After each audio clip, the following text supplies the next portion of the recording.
എല്ലാവർക്കും ആത്മനമസ്കാരം. ഇന്നത്തെ നമ്മുടെ സത്സംഗം ആരംഭിക്കുകയാണ്. ഈ ഒരു കർമ്മത്തെ ആ സർവേശ്വരൻ്റെ പാദങ്ങളിൽ അർപ്പിച്ചുകൊണ്ട് നമുക്ക് ആരംഭിക്കാം. ഭാഗവതം പറയാനും കേൾക്കാനുമുള്ള അനുഗ്രഹവും അനുവാദവും നൽകണേ ഈശ്വര. ഓം നമഃ ശിവായ. ഓം ഗും ഗുരുഭ്യോ നമഃ. ഓം നമോ നാരായണായ.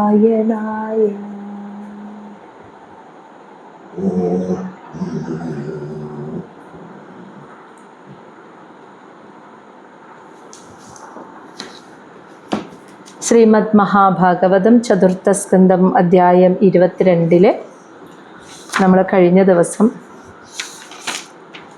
47 ശ്ലോകങ്ങൾ വരെയാണ് നമ്മൾ കണ്ടത്. അപ്പോൾ ഋതുമഹാരാജാവിനെ സനകാദികളിലെ സനത്കുമാര മഹർഷി ആ തത്വത്തെ ഉപദേശിച്ചു കൊടുക്കുകയും അത് കേട്ടിട്ട് ഋതുമഹാരാജാവ് തൻ്റെ ആ ഒരു ഗുരുവിനോടുള്ള ആ ഒരു നന്ദിയും സ്നേഹവും സനത്കുമാര മഹർഷിയെ അറിയിച്ചതും നമ്മൾ കണ്ടു. തരാനായിട്ട് ഒന്നുമില്ല എന്ന് പറഞ്ഞതൊക്കെ നമ്മൾ ഇന്നലെ കണ്ടു. ഇനി ഇതിൻ്റെ ബാക്കി എന്താണ് സംഭവിച്ചത് അതാണ് നമ്മൾ ശ്ലോകം 48 കാണുന്നത്. മൈത്രേയ ഉവാച. മൈത്രേയ മഹർഷി പറയുന്നു, എന്ന് വെച്ചാൽ തേ ആത്മയോഗപദയഃ ആദിരാജേന പൂജിതഃ ശീലം തദീയം ശംസന്തഃ ഖേ അഭൂവൻ മിഷതാം നൃണാം. തേ ആ സനകാദി മഹർഷിമാർ ആത്മയോഗ പദയഃ, അതായത് ആത്മാവിനെ അറിഞ്ഞ യോഗികളായിട്ടുള്ള ആ സനകാദി മഹർഷിമാർ ആദിരാജേന ആദ്യത്തെ രാജാവായിട്ടുള്ള പൃഥുമഹാരാജാവിനാൽ പൂജിതഃ ഇപ്രകാരം ആരാധിക്കപ്പെട്ടപ്പോൾ, അതായത് പൃഥുമഹാരാജാവ് ഇപ്രകാരം അവരെ സനത്കുമാര മഹർഷിയെയും സനകാദികളെയും സ്തുതിച്ചപ്പോൾ ശീലം തദീയം അദ്ദേഹത്തിൻ്റെ പൃഥുവിൻ്റെ ആ സത് സ്വഭാവം, അദ്ദേഹത്തിൻ്റെ ആ സ്വഭാവ ഗുണങ്ങളെ ശംസന്തഃ പ്രശംസിച്ചുകൊണ്ട് കെ അഭൂവൻ മിഷതാം നൃണാം. നൃണാം എന്ന് വെച്ചാൽ അവിടെ നിൽക്കുന്ന മനുഷ്യന്മാരെല്ലാം മിഷതാം നോക്കി നിൽക്കെ, എല്ലാവരും നോക്കി നിൽക്കെ കെ ആകാശത്തിലേക്ക് അഭൂവൻ അവർ പോയി എന്ന്.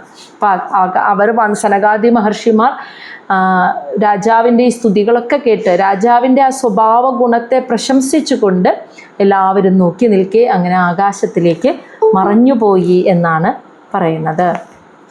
തുടർന്ന് പൃഥുമഹാരാജാവ് എന്തു ചെയ്തു അതാണ് നമ്മൾ ഇനി കാണുന്നത്. ശ്ലോകം 49. വൈന്യഃ തു ധുര്യഃ മഹതാം സംസ്ഥിത്യ അധ്യാത്മശിക്ഷയ ആപ്തകാമം ഇവ ആത്മാനം മേന ആത്മനി അവസ്ഥിതഃ.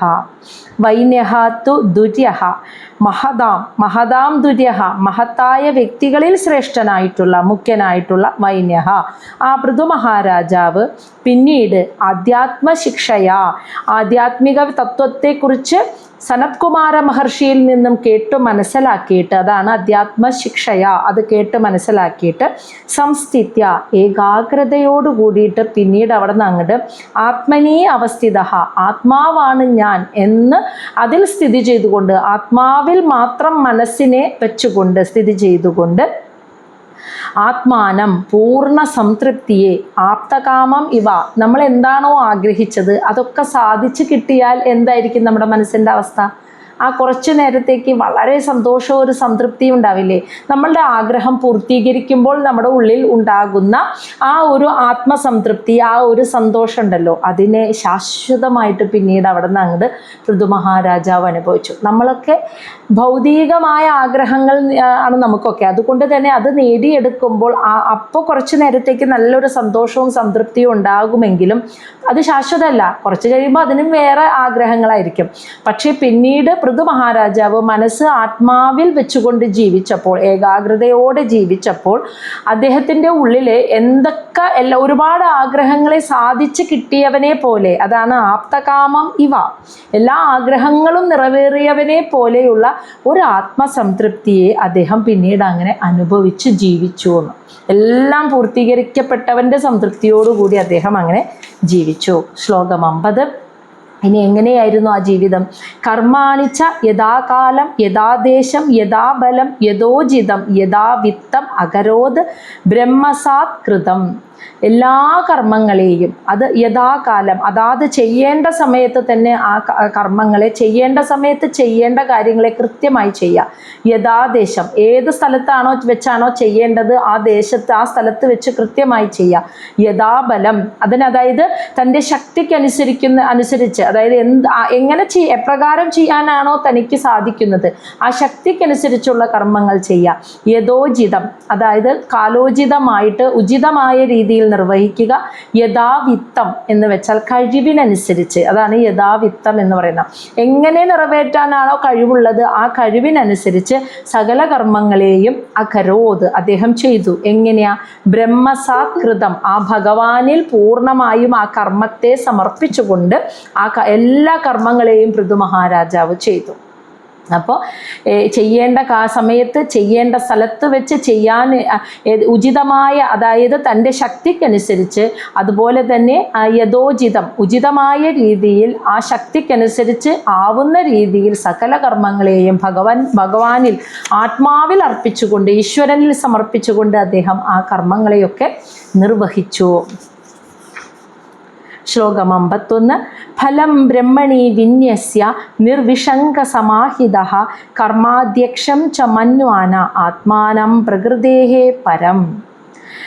ഇനി ഫലം, തൻ്റെ സകല കർമ്മങ്ങളുടെയും ഫലത്തെ ബ്രഹ്മണി വിന്യസ്യ, അതായത് ആ ഭഗവാനിൽ അർപ്പിച്ചുകൊണ്ട് നിർവിഷംഗ മലിനമാക്കപ്പെടാതെ, അതായത് അഴുക്ക് പുരളാതെ, സമാഹിതം സകല കർമ്മങ്ങളെയും, അപ്പം കർമ്മങ്ങളെയൊക്കെ ഭഗവാനിൽ അർപ്പിച്ചപ്പോൾ കർമ്മങ്ങളുടെ ഫലത്തെയും, അപ്പം ചെയ്യുന്ന പ്രവൃത്തിക്ക് എന്താണോ ഫലം കിട്ടുന്നത്, അത് നല്ലതാണെങ്കിലും മോശമാണെങ്കിലും എന്ത് ഫലം കിട്ടിയാലും അതിനെയെല്ലാം നിർവിസംഗ എന്ന് വെച്ചാൽ മലിനമാകാതെ എന്ന് വെച്ചാൽ അത് തിരിച്ചു ലഭിക്കുന്ന ഫലം അതിപ്പോൾ ചിലപ്പോൾ അദ്ദേഹം ആഗ്രഹിച്ചതുപോലെയോ ആഗ്രഹിക്കാത്ത പോലെയോ മോശമായിട്ടോ നല്ലതായിട്ടോ വരും.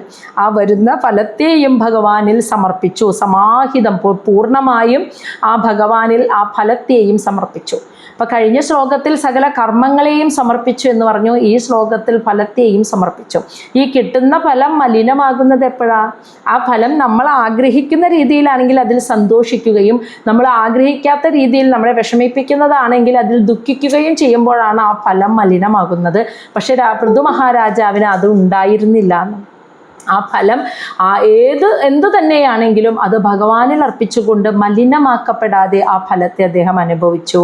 അങ്ങനെ കർമാധ്യക്ഷം, എല്ലാ കർമ്മങ്ങളുടെയും സാക്ഷിയായിരിക്കുന്ന ആ ഭഗവാനെ മന്വാന കരുതിയിട്ട് ആത്മാനം പ്രകൃതേഃ പരം, പ്രകൃതി എന്ന ശക്തിക്കും പരമമായിട്ടുള്ള അതിനും മുകളിലുള്ള ആത്മാനം പരമാത്മാവാണ് ഈ കർമാധ്യക്ഷം, എല്ലാവരുടെയും ശരീരത്തിലിരുന്ന് എല്ലാ കർമ്മങ്ങളെയും സാക്ഷിയായി കണ്ടുകൊണ്ടിരിക്കുന്നത് എന്ന് മന്വാന അദ്ദേഹം കരുതിയിട്ടാണ് ജീവിച്ചതെന്ന്. പ്രകൃതിക്കും പരമായിട്ടുള്ള അതിനും മുകളിൽ നിൽക്കുന്ന ആ പരമാത്മാവ് തന്നെയാണ് എല്ലാവരുടെയും ശരീരത്തിൽ ജീവാത്മരൂപത്തിൽ ഇരുന്നു കൊണ്ട് നമ്മൾ ശരീരം കൊണ്ടും മനസ്സുകൊണ്ടും ചെയ്യുന്ന സകല കർമ്മങ്ങളെയും സാക്ഷിയായി നോക്കിക്കാണുന്നത് എന്ന് കരുതിക്കൊണ്ട് അതിൽ വിശ്വസിച്ചുകൊണ്ട് സകല കർമ്മങ്ങളെയും ആ കർമ്മങ്ങളുടെ ഫലത്തെയും ഇതിനൊക്കെ ശക്തി തരുന്ന ആ ആത്മാവിൽ, ആ സാക്ഷിയായിരിക്കുന്ന ആത്മാവിൽ സമർപ്പിച്ചുകൊണ്ട് അദ്ദേഹം തുടർന്നുള്ള കാലം ജീവിച്ചു എന്നാണ് പറയുന്നത്. ശ്ലോകം 52. ഗൃഹേഷു വർത്തമാനഃ അഭി സാമ്രാജ്യ ശ്രിയാന്വിതഃ ന അസജ്ജതേ ഇന്ദ്രിയാർത്ഥേഷു നിരഹം മതി അർക്കവത്. ഇനി അദ്ദേഹം ജീവിച്ചത് അങ്ങനെ പറയുമ്പോൾ ഇപ്പം ഈ പറഞ്ഞതുപോലെ എല്ലാ ആത്മാവിൽ സമർപ്പിച്ചുകൊണ്ട് ആത്മാവാണ് സാക്ഷിയായി എല്ലാം കാണുന്നത് എന്ന് മനസ്സിലാക്കിയിട്ട് കർമ്മങ്ങളെയും കർമ്മഫലത്തെയും ആത്മാവിൽ സമർപ്പിച്ചുകൊണ്ട് ജീവിച്ചു എന്ന് പറഞ്ഞില്ലേ, അപ്പോഴും അദ്ദേഹം സന്യാസ ജീവിതമല്ല നയിക്കുന്നത്. അതാണ് 52 പറയുന്നത്. ഗൃഹേഷു വർത്തമാനഃ അവി, തീർച്ചയായിട്ടും ഒരു ഗൃഹസ്ഥാശ്രമിയായിട്ടാണ് അദ്ദേഹം ജീവിച്ചത്. അഭി എന്ന് വെച്ചാൽ എങ്കിൽ പോലും. ഇനി സാമ്രാജ്യ ശ്രീയാൻവിത, ആ മുഴുവൻ സാമ്രാജ്യത്തിൻ്റെയും മുഴുവൻ ഐശ്വര്യങ്ങളെയും നല്ലതുപോലെ അനുഭവിച്ചുകൊണ്ടുമാണ് അദ്ദേഹം ജീവിച്ചത്. എനിക്കൊന്നും വേണ്ട എന്ന് പറഞ്ഞിട്ടാണോ പൃഥു ജീവിച്ചത്? അല്ല, ഗൃഹസ്ഥാശ്രമ ജീവിതമായിരുന്നു, കുടുംബം എല്ലാം ഉണ്ടായിരുന്നു. അതോടൊപ്പം പൂർണ്ണമായും ഒരു ഗൃഹസ്ഥാശ്രമ ജീവിതം, അതോടൊപ്പം തന്നെ ഇത്രയും വലിയ ഭൂമിയുടെ സാമ്രാട്ടായിരിക്കുമ്പോൾ ആ സാമ്രാജ്യത്തിൻ്റെ സർവ്വ ഐശ്വര്യങ്ങളെയും അതേപോലെ അനുഭവിച്ചും കൊണ്ടാണ് അദ്ദേഹം ജീവിച്ചത് എന്ന് മനസ്സിലായി. അപ്പോൾ ഒന്നും ത്യജിച്ചില്ല എന്നർത്ഥം. ജീവിച്ചത് അങ്ങനെയാണ്. പക്ഷെ എന്താ വ്യത്യാസം? ന അസജ്ജതേ, ഒന്നിനോടും സംഘം ചേർന്നില്ല, ഒന്നിലേക്കും മനസ്സ് ആകർഷിച്ചില്ല എന്ന്. ഇന്ദ്രിയാർത്ഥേഷു, ഇന്ദ്രിയങ്ങൾക്ക് വിഷയമാകുന്ന ഒന്നിനും, കാണുന്നതിലും കേൾക്കുന്നതിലും രുചിക്കുന്നതിലും മണക്കുന്നതിലും സ്പർശിക്കുന്നതിലേക്ക് ഒന്നും മനസ്സ് പോയില്ല. കാരണം മനസ്സ് ആത്മാവിൽ അദ്ദേഹം ഉറപ്പിച്ചു നിർത്തി. അങ്ങനെ നിരഹം മതി അർക്കവത്ത്, അതായത് നിരഹം മതി, അതായത് ഞാനല്ല ഈ കർമ്മങ്ങളൊക്കെ ചെയ്യുന്നത്, ഞാൻ എന്ന അഹം ഇല്ലാതെ ഞാനല്ല ഈ കർമ്മങ്ങളൊക്കെ ചെയ്യുന്നത് എന്ന ഭാവത്തോടെ. എന്നിട്ടൊരു ഉദാഹരണം പറയാണ്. ആരെ പോലെ? അർക്കവത്ത്, സൂര്യനെ പോലെയാണ് അദ്ദേഹം കർമ്മം ചെയ്തത്, അല്ലേ? നമ്മുടെ മുന്നിൽ അങ്ങനെ കർമ്മം ചെയ്യുന്ന ഒരാളെ ചോദിച്ചാൽ നമുക്ക് എടുത്തു കാണിച്ചു കൊടുക്കാം, സൂര്യഭഗവാൻ, അല്ലേ? ഈ പ്രപഞ്ചത്തിന് മുഴുവൻ പ്രകാശവും ചൂടും ഒക്കെ നൽകിക്കൊണ്ട് സ്വയം കത്തിയെരിഞ്ഞ് ഇങ്ങനെ അവിടെ അതായത് കർമ്മം ചെയ്തുകൊണ്ടേ നിൽക്കുക, റെസ്റ്റേ ഇല്ല. എന്നെങ്കിലും അദ്ദേഹം ആ കത്തുന്നത് നിർത്തുന്നുണ്ടോ? ശക്തി കുറയ്ക്കുന്നുണ്ടോ? അപ്പോൾ ഈ പ്രപഞ്ചത്തിന് മുഴുവനും പ്രകാശം നൽകിക്കൊണ്ട് സൂര്യഭഗവാൻ ഇങ്ങനെ കത്തി ജ്വലിച്ചുകൊണ്ട് അവിടെ നിൽക്കുക. നമ്മൾ ആരെങ്കിലും അദ്ദേഹത്തിന് എന്തെങ്കിലും കൊടുക്കുന്നുണ്ടോ? ഒന്നും കൊടുക്കണില്ല. ഇങ്ങോട്ട് ഒന്നും തിരിച്ചു പ്രതീക്ഷിക്കാതെ സകല കർമ്മങ്ങളും ആ പ്രകൃതി എന്ന ശക്തി തന്നെയാണ് സൂര്യനായിട്ട് വിളങ്ങുന്നതും.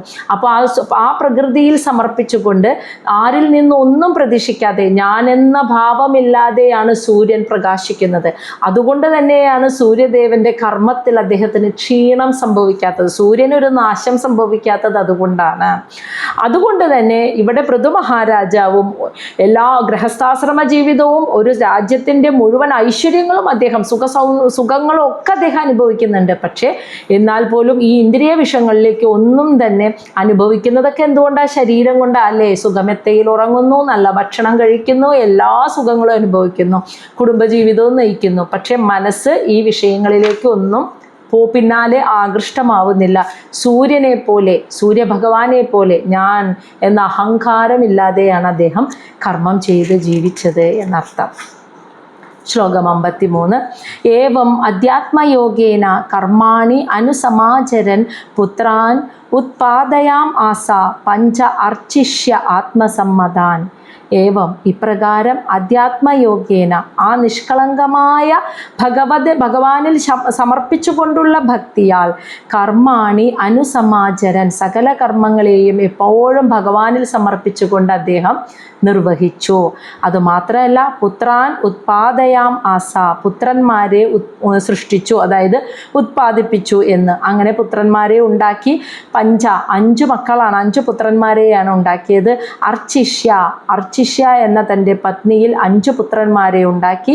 ആത്മസമ്മതാൻ, തനിക്ക് ഏറ്റവും താൻ ആഗ്രഹിച്ചതുപോലെ തന്നെയുള്ള 5 പുത്രന്മാർക്കും അദ്ദേഹം ജന്മം കൊടുത്തു തൻ്റെ പത്നിയിൽ.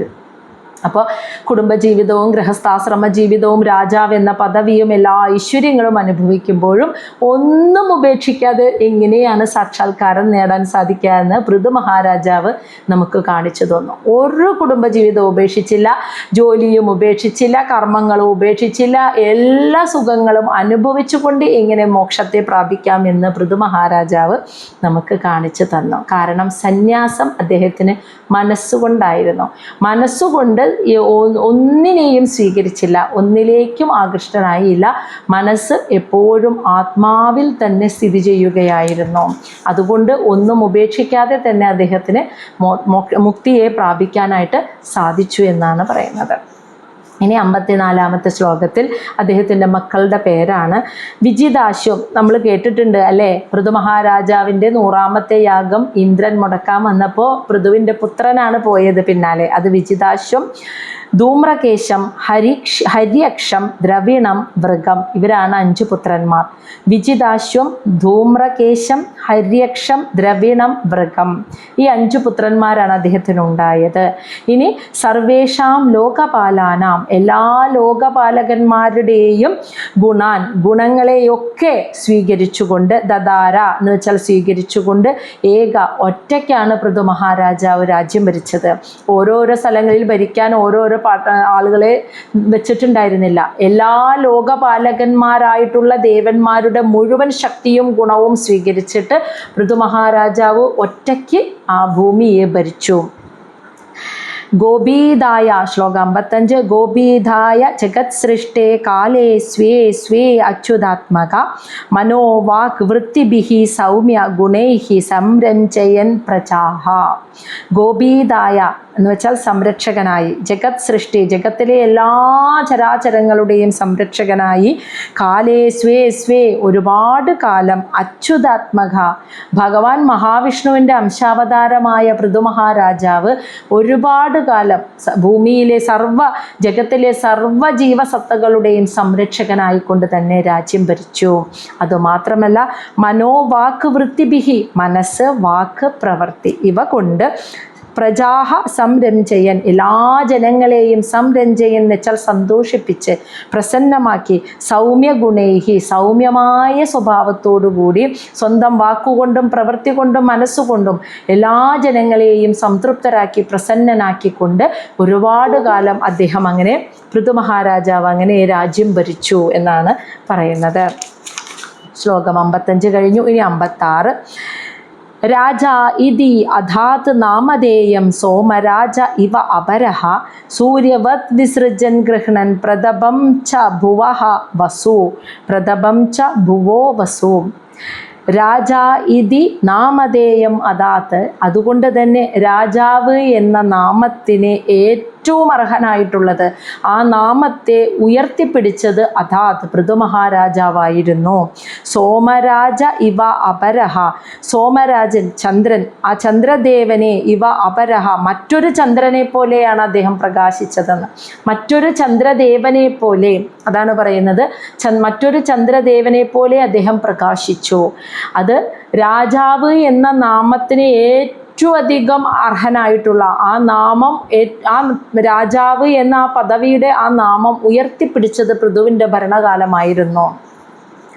സൂര്യവത് വിസൃജൻ, അദ്ദേഹം എന്താ ചെയ്തത്? സൂര്യവത് സൂര്യനെ പോലെ, വിസൃജൻ എന്ന് വെച്ചാൽ വിതരണം ചെയ്യുക, ഗൃഹ്ണൻ എന്ന് വെച്ചാൽ സ്വീകരിക്കുക, എന്നിട്ട് പ്രതപം എന്ന് വെച്ചാൽ പ്രകാശിക്കുക, ഭുവഃ വസു അതായത് ഭൂമിയിലെ വസു എന്ന് വെച്ചാൽ സമ്പത്ത്, ഭൂമിയിലെ മുഴുവൻ സമ്പത്തിനെയും ഗൃഹ്ണൻ പുറത്തേക്ക് എടുത്തിട്ട് വിസൃജൻ അത് എല്ലാവർക്കും തുല്യമായി വിതരണം ചെയ്തു കൊടുത്തിട്ട് സൂര്യവത് സൂര്യനെ പോലെ അദ്ദേഹം പ്രകാശിച്ചു എന്ന്. സൂര്യഭഗവാൻ സ്വന്തം ശക്തി കൊണ്ട് ആ കത്തിജ്വലിച്ച് ആ പ്രകാശത്തെ എല്ലാ പ്രപഞ്ചം മുഴുവൻ ഒരുപോലെ കൊടുക്കണേ അല്ലേ. അത് ഭഗവാൻ അതിന് ഇന്ന സ്ഥലത്ത് കുറച്ച്, ഇന്ന സ്ഥലത്ത് ഇത്തിരി കൂടുതലെന്നില്ല, എല്ലായിടത്തും ഒരുപോലെയാണ് അദ്ദേഹം പ്രകാശിപ്പിച്ചു കൊണ്ടിരിക്കുന്നത്. അതുപോലെ ഭൂമിയുടെ മുഴുവൻ സമ്പത്തിനെയും പുറത്തേക്ക് ഇങ്ങോട്ട് സ്വീകരിച്ചെടുത്തിട്ട് എല്ലാവർക്കുമായി അതിനെ തുല്യമായി വിതരണം ചെയ്തുകൊണ്ട് സൂര്യനെ പോലെ പ്രകാശിച്ചുകൊണ്ട് രാജാവ് എന്ന നാമത്തിനെ ഉയർത്തിപ്പിടിച്ചുകൊണ്ട് അങ്ങനെ പൃഥുവിൻ്റെ മറ്റൊരു ചന്ദ്രനാണെന്ന് തോന്നിപ്പിക്കുന്നത് പോലെയായിരുന്നു പൃഥുവിൻ്റെ ഭരണം. ശ്ലോകം 57. ദുർദർശഃ തേജഃ ഇവ അഗ്നി മഹേന്ദ്ര ഇവ ദുർജയഃ തിദീക്ഷയാ ദരിത്രീ ഇവ ദൗഹു ഇവ അഭിഷ്ടദഃ നൃണാം. ദൗഹു ഇവ അഭിഷ്ടദഃ നൃണാം. ദുർദർശഃ തേജഃ. അപ്പോൾ പൃഥു മഹാരാജാവിനെ ഇനി ഇങ്ങനെ അതായത് ഉപമിക്കുകയാണ്. പൃഥുവിൻ്റെ ഓരോ കാര്യത്തിലും ഓരോ ദേവന്മാരെ ഉപമിക്കുകയാണ് കേട്ടോ. ദുർദർശഃ തേജഃ ഇവ അഗ്നി, അതായത് അഗ്നിയെ പോലെയായിരുന്നു. ദുർദർശ എന്ന് വെച്ചാൽ ഇല്ലാതാക്കാൻ കഴിയാത്ത തേജസ്സായിരുന്നു പൃഥുവിൻ്റെന്ന്. അപ്പോൾ അഗ്നിയുടെ തേജസ്സിനെ ആർക്കെങ്കിലും ഇല്ലാതാക്കാൻ കഴിയുമോ? ഇല്ല. അപ്പോൾ അഗ്നിയെ പോലെ ഒരിക്കലും നശിപ്പിക്കാൻ കഴിയാത്ത തേജസ്സായിരുന്നു പൃഥുവിനെ. ഇനി മഹേന്ദ്ര ഇവ ദുർജയ, മഹേന്ദ്ര ദേവേന്ദ്രനെ പോലെ, ഇവ എന്ന് വെച്ചാൽ പോലെ, ദുർജയ, ആർക്കും ജയിക്കാൻ കഴിയാത്തവനായിരുന്നു പൃഥു മഹാരാജാവ്. ദേവേന്ദ്രനെ പോലെ ആർക്കും ജയിക്കാൻ കഴിയാത്തവനായിരുന്നു.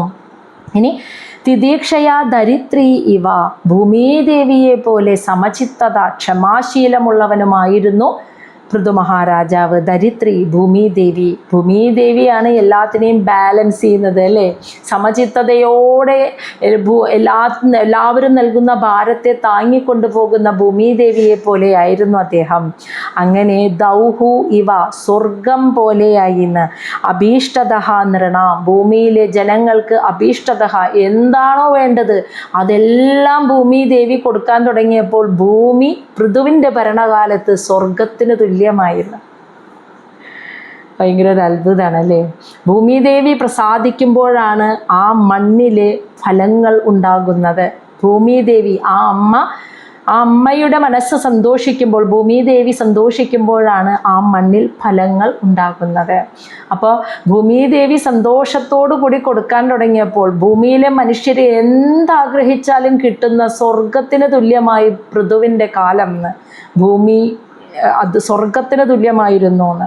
അപ്പോൾ കാരണം ഭൂമി ഭരിക്കുന്ന ചക്രവർത്തി ഭൂമിദേവിയെ പോലെ തന്നെ അത്രയ്ക്കും സമചിത്തതയുള്ളവനായിരുന്നു. അഗ്നിദേവനെ പോലെ ആർക്കും നശിപ്പിക്കാൻ കഴിയാത്ത തേജസ്സുള്ളവനും, ദേവേന്ദ്രനെ പോലെ ആർക്കും ജയിക്കാൻ കഴിയാത്തവനുമായിരുന്നു പൃഥു മഹാരാജാവ്. ശ്ലോകം 58. വർഷതി സ്മ യഥാ കാമം പർജന്യ ഇവ തർപ്പയൻ സമുദ്ര ഇവ ദുർബോധ സത്വേന അചലരാട് ഇവ. വർഷതി സ്മ യഥാ കാമം, അതായത് ഒരു ഭൂമിയിലെ മനുഷ്യർ ആഗ്രഹിക്കുമ്പോൾ, എപ്പോഴാണോ യഥാകാമം, എപ്പോഴാണോ ആഗ്രഹിക്കുന്നത് അപ്പോൾ വർഷതി സ്മ, ധാരാളമായിട്ട് മഴയെ കൊടുക്കുന്ന, പർജന്യ, മഴയുടെ ദേവൻ, ജലത്തിൻ്റെ ആ മഴയുടെ ദേവൻ എന്നതുപോലെ ഇവ തർപ്പയൻ, എല്ലാ ജനങ്ങളേക്കും അദ്ദേഹം തൃപ്തി നൽകിയെന്ന്. അപ്പോൾ മഴയുടെ ദേവൻ, വരുണദേവൻ ഭൂമിയിലെ ജനങ്ങൾ ആഗ്രഹിക്കുമ്പോഴൊക്കെ അവർക്ക് ധാരാളമായി മഴയെ കൊടുക്കുന്നത് പോലെ പൃഥു മഹാരാജാവിനെ എല്ലാ ജനങ്ങളെയും തൃപ്തിപ്പെടുത്താൻ, എല്ലാവർക്കും വേണ്ടതെല്ലാം നൽകാൻ അദ്ദേഹത്തിന് കഴിഞ്ഞു. ഇനി സമുദ്ര ഇവ ദുർബോധ, സമുദ്രത്തെ പോലെ ദുർബോധ, ആർക്കും പെട്ടെന്ന് പിടികിട്ടാത്തതായിരുന്നു പൃഥുവിൻ്റെ സ്വഭാവമെന്ന്. അതായത് സമുദ്രത്തിൻ്റെ പ്രത്യേകത എന്താ? ആ ആഞ്ഞടിക്കുന്ന തിരയും ആ സമുദ്രവും കാണുമ്പോൾ അതിൻ്റെ ഉള്ളിൽ ഇത്രയ്ക്ക് അഗാധമായ മറ്റൊരു ലോകമുണ്ടെന്നും അതിൻ്റെ ഉള്ളിലെ ചുഴിയും ആഴവും പരപ്പും പുറമേ നിൽക്കുന്നവന് മനസ്സിലാവില്ല അല്ലേ? അത്രയ്ക്കും ആഴമുണ്ട് സമുദ്രത്തിന്, അത്രയ്ക്കും നിഗൂഢതയുണ്ട് സമുദ്രത്തിൻ്റെ ഉള്ളിലെ. അപ്പോൾ ആ സമുദ്രത്തെ പോലെ ദുർബോധ, പെട്ടെന്ന് ആർക്കും മനസ്സിലാക്കാൻ കഴിയാത്തവനായിരുന്നു പൃഥു. അതെന്തുകൊണ്ടാണെന്ന് വെച്ചാൽ സാധാരണ മനുഷ്യൻ്റെ നോട്ടത്തിൽ പൃഥു ഒരു കുടുംബസ്ഥൻ, മക്കള് 6 പേര്, ഭാര്യ, കുടുംബജീവിതം നയിക്കുന്നു, ഭൂമി രാജാവിൻ്റെ എല്ലാ സുഖങ്ങളും അനുഭവിക്കുന്നു. പക്ഷേ അദ്ദേഹത്തിനെ ആർക്കും പിടികിട്ടാത്തത് എന്താണെന്ന് വെച്ചാൽ അദ്ദേഹത്തിന് ഒന്നിനോടും അറ്റാച്ച്മെൻ്റ് ഇല്ല, മനസ്സുകൊണ്ട് ഒന്നിനോടും അറ്റാച്ച്മെൻ്റ് ഇല്ല, മമതയില്ല. കാരണം മനസ്സ് അദ്ദേഹത്തിൻ്റെ ആത്മാവിലേക്ക് അദ്ദേഹം ഉറപ്പിച്ചു വെച്ചു. അപ്പോൾ ഒന്നിനോടും അറ്റാച്ച്മെൻ്റ് ഇല്ലാതെ, മമതയില്ലാതെ ജീവിക്കുന്ന ആ ഒരു രഹസ്യം ആർക്കും പെട്ടെന്ന് പിടികിട്ടില്ല. സാധാരണക്കാർ ജീവിക്കുമ്പോൾ, അങ്ങനെ ഒരു സാധാരണ മനുഷ്യൻ ജീവിക്കുമ്പോൾ ആഗ്രഹിച്ചതുപോലെ നടന്നില്ലെങ്കിൽ വിഷമം, നടക്കുമ്പോൾ സന്തോഷം, അങ്ങനെ സുഖദുഃഖങ്ങൾ മാറി മറിഞ്ഞുള്ളൊരു ജീവിതമാണ് അവർ കണ്ടിട്ടുള്ളത്. പക്ഷേ സാധാരണ മനുഷ്യനെ പോലെ ജീവിക്കുന്നു, പക്ഷേ ഈ സുഖദുഃഖങ്ങളൊന്നും മനസ്സിനെ ബാധിക്കുന്നുമില്ല. പക്ഷെ അതെന്തുകൊണ്ടാണെന്ന് ആർക്കും മനസ്സിലാവണില്ല. അങ്ങനെ ആർക്കും പെട്ടെന്ന് മനസ്സിലാക്കാൻ കഴിയാതെ സമുദ്രത്തിൻ്റെ ആഴപ്പരപ്പ് പോലെയായിരുന്നു പൃഥുവിൻ്റെ ജീവിതം. ഇനി സത്വേന, സത്വഗുണമാണെങ്കിലോ അചലരാട് ഇവ, വളരെ ഉറച്ച പർവ്വതം ഉണ്ടല്ലോ, മേരുപർവ്വതം പോലെയായിരുന്നു അദ്ദേഹത്തിൻ്റെ ഉള്ളിലെ സത്വഗുണം. ഉറച്ചതായിരുന്നു, മാറ്റമില്ലാത്തതായിരുന്നു. അതിൽ നിന്ന് അദ്ദേഹത്തിന് വേറൊരു തലത്തിലേക്ക് അദ്ദേഹം പോവില്ലായിരുന്നു. ആ സാത്വിക ഭാവം മേരുപർവ്വതം പോലെ ശക്തമായി ഉറച്ചതായിരുന്നു അദ്ദേഹത്തിൻ്റേത്. ശ്ലോകം 59. ധർമ്മരാട് ഇവ ശിക്ഷായാം ആശ്ചര്യേ ഹിമവാനിവ കുവേര ഇവ കോശാഢ്യോ ഗുപ്താർത്ഥഃ വരുണഃ യഥാ ധർമ്മരാഡീവ യമരാജനെ പോലെ ശിക്ഷയാം. തെറ്റു ചെയ്തവർക്ക് കഠിന ശിക്ഷ അദ്ദേഹം കൊടുത്തിരുന്നു. അവിടെ അദ്ദേഹത്തിന് യാതൊരു ക്ഷമയും കാണിച്ചിരുന്നില്ല. തെറ്റു ചെയ്തവർക്ക് യമരാജൻ ശിക്ഷ കൽപ്പിക്കുന്നത് പോലെ, യമരാജൻ കൽപ്പിച്ചാൽ പിന്നെ അതിനാർക്കും രക്ഷയില്ല, അതേപോലെ കടുത്ത ശിക്ഷ കൊടുത്തിരുന്നു. ഇനി ആശ്ചര്യേ ഹിമവാനിവ, ഹിമവാനെ പോലെ കാണുന്നവർക്കെല്ലാം ആശ്ചര്യം തോന്നുമായിരുന്നു എന്ന് പൃഥുവിനെ കണ്ടാൽ. ഹിമാലയ പർവ്വതം എന്നും എല്ലാവർക്കും ഒരു ആശ്ചര്യമാണ്, ഒരു അത്ഭുതമാണ് അല്ലേ? അതുപോലെയായിരുന്നു, ആശ്ചര്യം തോന്നിപ്പിക്കുന്ന കാര്യത്തിൽ ഹിമാലയ പർവ്വതത്തിന് തുല്യമായിരുന്നു പൃഥു മഹാരാജാവ്. കുബേര ഇവ കോശാഢ്യ, കുബേരനെ പോലെ അത്രയും സമ്പത്ത് നിറഞ്ഞവനായിരുന്നു, അത്രയും ധനമുണ്ടായിരുന്നു, സമൃദ്ധി അനുഭവിച്ചിരുന്നു പൃഥു. ഇനി ഗുപ്താർത്ഥഃ വരുണഃ യഥാ, വരുണൻ ജലത്തിൻ്റെ ദേവൻ, സമുദ്രത്തിൻ്റെ ദേവൻ്റെ പോലെ. ഗുപ്താർത്ഥഃ രഹസ്യം, അതിൻ്റെ ആഴപ്പരപ്പിൻ്റെ രഹസ്യം പുറത്തേക്ക് കാണിക്കാത്തവനായിരുന്നു എന്ന്. ഗുപ്താർത്ഥഃ എന്ന് വെച്ചാൽ തൻ്റെ രഹസ്യം സമുദ്രം ഒരിക്കലും പുറത്ത് നിൽക്കുന്ന ആളുകൾക്ക് കാണിച്ചു കൊടുക്കില്ല അല്ലേ? തൻ്റെ ഉള്ളിലുള്ള രഹസ്യം, ആഴപ്പരപ്പ്, ആ നിഗൂഢത, ആ ലോകം സമുദ്രം പുറമേ നിൽക്കുന്നവർക്ക് കാണിച്ചു കൊടുക്കില്ല തൻ്റെ രഹസ്യം. അതുപോലെ പൃഥു മഹാരാജാവിൻ്റെ ഉള്ളിലെ, പുറമേ നിൽക്കുമ്പോൾ സാധാരണക്കാരനെ പോലെ ജീവിക്കുന്നു, പക്ഷേ ഉള്ളിലെ ആ രഹസ്യം, ആ ആഴപ്പരപ്പ്, ആ ജ്ഞാനം, അത് വേറെ ആർക്കും പെട്ടെന്ന് മനസ്സിലാക്കാൻ പറ്റാത്തതായിരുന്നു എന്ന്. ഇനി ശ്ലോകം 60. മാതരിശ്വഹ ഇവ സർവാത്മാ ബലേന സഹസാ ഓജസ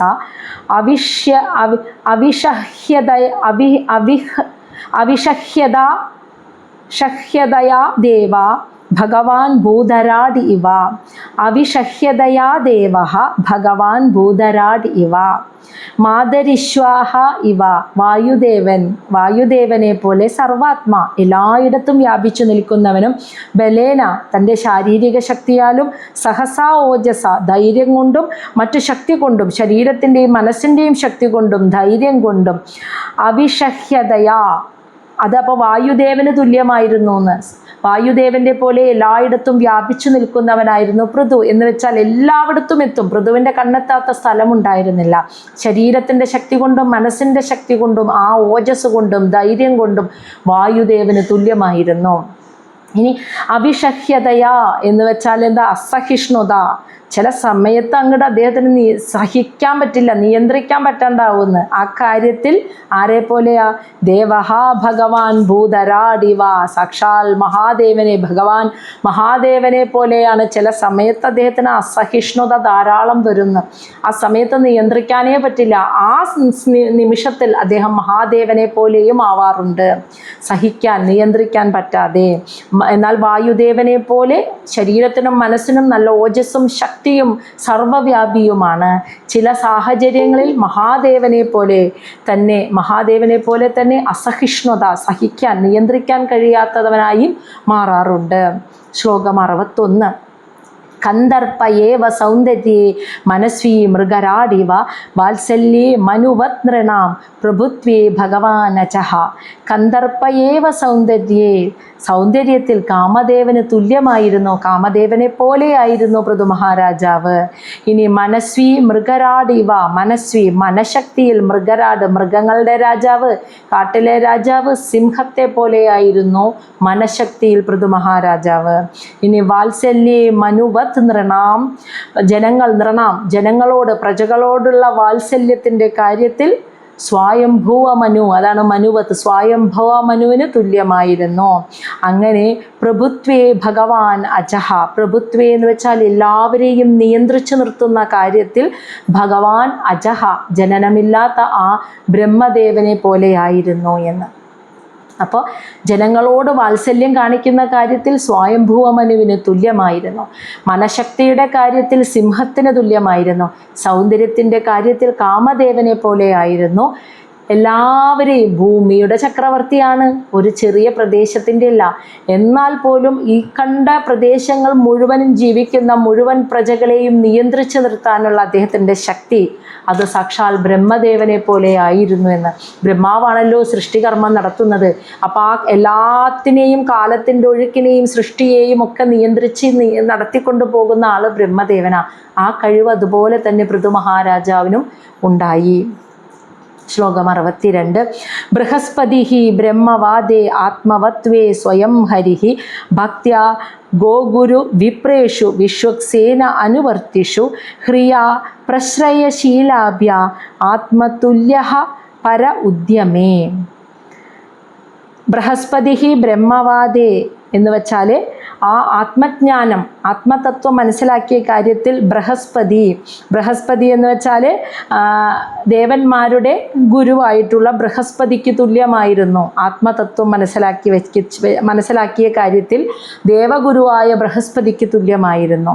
ആത്മവത്വേ എന്ന് വെച്ചാൽ ആത്മനിയന്ത്രണം പാലിക്കുന്ന കാര്യത്തിൽ സ്വയം ഹരി, ഭഗവാൻ ശ്രീഹരിയെ പോലെയായിരുന്നു എന്ന്. ആത്മനിയന്ത്രണം, മനസ്സിനെ നിയന്ത്രിക്കുന്ന കാര്യത്തിൽ ഭഗവാൻ ശ്രീഹരിക്ക് തുല്യവും, ആത്മതത്വം ജ്ഞാനം നേടിയ കാര്യത്തിൽ അത് ബൃഹസ്പതിക്ക് തുല്യവുമായിരുന്നു. ഇനി ഗോ ഗുരു വിപ്രേഷു. ഗോ പശുക്കൾ, ഗുരു ഗുരുക്കന്മാർ, വിപ്രേഷു ബ്രാഹ്മണന്മാർ. ഇനി വിശ്വക്സേന അനുവർത്തിഷു. വിശ്വക്സേന എന്ന് വെച്ചാൽ ഭഗവാൻ മഹാവിഷ്ണുവിനെ അനുവർത്തിഷു, അദ്ദേഹത്തിൻ്റെ തത്വങ്ങളെ അനുകരിച്ചു പോരുന്നവരോടും ഭക്ത്യ, വളരെയധികം ഭക്തിയുള്ളവനായിരുന്നു പൃഥു മഹാരാജാവ്. പശുക്കളോട്, ഗുരുക്കന്മാരോട്, ബ്രാഹ്മണന്മാരോട്, ഭഗവാൻ ശ്രീഹരിയുടെ തത്വങ്ങളെ, ആ ധർമ്മത്തെ, മഹാവിഷ്ണുവിൻ്റെ തത്വത്തെ അനുകരിക്കുന്നവരോടൊക്കെ വളരെ ഭക്തിയുള്ളവനായിരുന്നു പൃഥു മഹാരാജാവ്. പിന്നെ ഹ്രിയ പ്രശ്രയശീലാഭ്യാം. ഹ്രിയ ശാലീനമായ സ്വഭാവം, പ്രശ്രയശീലാഭ്യാം തൻ്റെ വിനയം കൊണ്ടും, ആത്മതുല്യം പര ഉദ്യമേ. പര ഉദ്യമേ എന്ന് വെച്ചാൽ മറ്റുള്ളവരെ സഹായിക്കുന്ന കാര്യത്തിലും.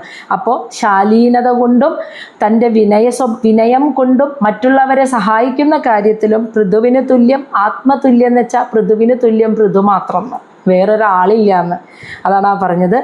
അറിവിൻ്റെ കാര്യത്തിൽ ബൃഹസ്പതിക്ക് തുല്യം, ആത്മനിയന്ത്രണത്തിൻ്റെ കാര്യത്തിൽ മഹാവിഷ്ണുവിന് തുല്യം, ഭഗവത് തത്വം അനുകരിക്കുന്നവരോടും പശുക്കളോടും ഗുരുക്കന്മാരോടും ബ്രാഹ്മണന്മാരോടൊക്കെ അതിയായ ഭക്തിയും സ്നേഹവും, ആ ശാലീനമായ സ്വഭാവവും, ആ വിനയവും പരോപകാരവും, ഈ കാര്യങ്ങളിലൊക്കെ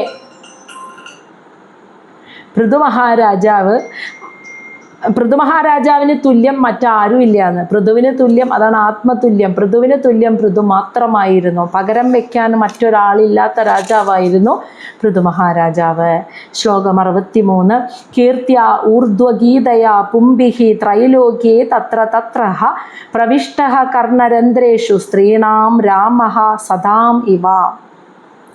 അതായത് കീർത്തിക്ക, ഊർധ്വഗീത ഉറക്ക പാടിക്കൊണ്ട്, പുംഭിഹി ഭക്തന്മാർ, ത്രൈലോക്യേ പൃഥുവിൻ്റെ ഭക്തന്മാർ ഉറക്കെ പാടുമായിരുന്നു എന്ന്. പൃഥുവിനെ സ്തുതിച്ചുകൊണ്ട്, പൃഥുവിനെ കീർത്തിച്ചുകൊണ്ട് പൃഥുവിൻ്റെ ഭക്തന്മാർ ഉറക്കെ, പൃഥുവിൻ്റെ ഭഗവത് ഭക്തന്മാർ പൃഥുവിൻ്റെ ചരിതത്തെ ഇങ്ങനെ സ്തുതിച്ചുകൊണ്ടും കീർത്തിച്ചുകൊണ്ടും ഉറക്കെ പാടിയപ്പോൾ ത്രൈലോക്യേ ത്രിലോകങ്ങളിലും തത്ര തത്രഃ അവിടെയും ഇവിടെയും എല്ലായിടത്തും പുരുഷന്മാർ മാത്രമല്ല സ്ത്രീകളുടെയും കർണരന്ധ്രേഷു ചെവികളുടെ ഉള്ളിലൂടെ പ്രവിഷ്ടഃ പൃഥുവിൻ്റെ ചരിതം, പൃഥുവിൻ്റെ സ്തുതി കീർത്തനങ്ങൾ അവരുടെയൊക്കെ ചെവിയുടെ ഉള്ളിലേക്ക് പ്രവേശിച്ചു എന്ന്. പുരുഷന്മാരുടെ മാത്രമല്ല സ്ത്രീകളുടെയും.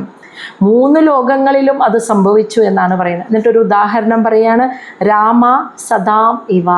ശ്രീരാമസ്വാമിയുടെ ഭക്തന്മാർ ശ്രീരാമനെ പുകഴ്ത്തിക്കൊണ്ട് പാടിയ പാട്ട് ലോകം മുഴുവനും എല്ലാവരുടെയും ചെവികളിലേക്ക് പ്രവേശിച്ചതുപോലെയായിരുന്നു പൃഥുവിനും സംഭവിച്ചത് എന്ന്. അത്ര പ്രശസ്തനായിരുന്നു ശ്രീരാമചന്ദ്രൻ, അല്ലേ? ശ്രീരാമചന്ദ്രനെ സ്തുതിച്ചുകൊണ്ട് ഭക്തന്മാർ കീർത്തിച്ചുകൊണ്ട് പാടിയ സ്തുതിഗീതങ്ങൾ ലോകം മുഴുവനും എല്ലാവരുടെ ചെവികളിലേക്കും പ്രവേശിച്ചു. അതുപോലെ ഭഗവാന്റെ ഭക്തന്മാരായ സജ്ജനങ്ങൾ പൃഥുവിൻ്റെ ചരിതത്തെ കീർത്തിച്ചും സ്തുതിച്ചും പൃഥുവിനെ സ്തുതിച്ചും ഉറക്കെ പാടി നടന്ന് ത്രിലോകങ്ങൾ മുഴുവനും പുരുഷന്മാരുടെയും സ്ത്രീകളുടെയും ചെവിക്കുള്ളിലേക്ക് ആ സ്തുതിഗീതങ്ങൾ പ്രവേശിച്ചു എന്നാണ്. ശ്രീരാമചന്ദ്രനെ പോലെ അങ്ങനെ അദ്ദേഹം പ്രസിദ്ധനായി തീർന്നു പൃഥു മഹാരാജാവ്. അങ്ങനെ ഈ ഒരു അധ്യായം ഇവിടെ അവസാനിക്കുകയാണ്. ഇനി അധ്യായം 23 പൃഥു മഹാരാജാവ് സ്വധാമത്തിലേക്ക് തിരിച്ചു പോകുന്നതാണ് നമ്മൾ കാണുന്നത്. അപ്പോൾ രാജാവ് എന്ന നാമത്തിന് അത്രയ്ക്കും അർഹനായിട്ടുള്ള ആളായിരുന്നു പൃഥു എന്നർത്ഥം. ചെറിയ കാര്യങ്ങളൊന്നല്ല ചെയ്തത് എന്ന് നമുക്കറിയാം. വലിയ വലിയ ത്യാഗങ്ങളും ഒക്കെ അദ്ദേഹം ചെയ്തു. അദ്ദേഹം ഭൂമിയുടെ നന്മയ്ക്ക് വേണ്ടിയിട്ട് തൻ്റെ വലിയൊരാഗ്രഹം വേണ്ടാന്ന് വെച്ചു. ഭൂമിദേവിയിൽ നിന്ന് മുഴുവൻ സമ്പത്തിനെയും കറന്നെടുത്ത് ജനങ്ങൾക്ക് തുല്യമായി വിതരണം ചെയ്തു. ഓരോ ജോലി ചെയ്യാൻ കഴിവുള്ളവർക്കും അതാത് കർമ്മം അനുസരിച്ച് ചെയ്ത് ജീവിക്കാൻ വേണ്ട ഉപജീവന മാർഗത്തെ ഉണ്ടാക്കിക്കൊടുത്തു, ജീവിത മാർഗത്തെ ഉണ്ടാക്കിക്കൊടുത്തു, ജീവിത സൗകര്യങ്ങൾ ഉണ്ടാക്കിക്കൊടുത്തു. അതോടൊപ്പം വലിയ വലിയ യാഗങ്ങൾ നടത്തി ഗുരുക്കന്മാരുടെ പാദപൂജ ചെയ്തു. സർവ്വതും ആ ഗുരുപരമ്പരകളുടെ പാദങ്ങളിൽ സമർപ്പിച്ചുകൊണ്ട് ജീവിച്ചു. ഈ ഭൂമി മുഴുവൻ ഭരിക്കുന്ന തനിക്ക് സ്വന്തമായിട്ട് ഇവിടെ ഒന്നുമില്ല. ഈ ചവിട്ടി നിൽക്കുന്ന ഭൂമിയോ ഈ ഭൂമിയിൽ ചവിട്ടി നിൽക്കുന്ന ഈ ശരീര മനസ്സോ ബുദ്ധി പോലും എൻ്റെ സ്വന്തമല്ല എന്ന ധാരണയിൽ അദ്ദേഹം ജീവിച്ചു. എന്നാൽ എല്ലാ സുഖങ്ങളും അനുഭവിച്ച് ഗൃഹസ്ഥാശ്രമം തന്നെയായിട്ടാണ് അദ്ദേഹം ജീവിച്ചത്. കർമ്മം ചെയ്തിട്ട് ഒരിക്കലും പൃഥു ഒരു സന്യാസത്തെ സ്വീകരിച്ചു പോയതായി നമ്മൾ കണ്ടിട്ടില്ല. അപ്പോൾ ഈ ഒരു അധ്യായം ഇവിടെ അവസാനിച്ചു കേട്ടോ.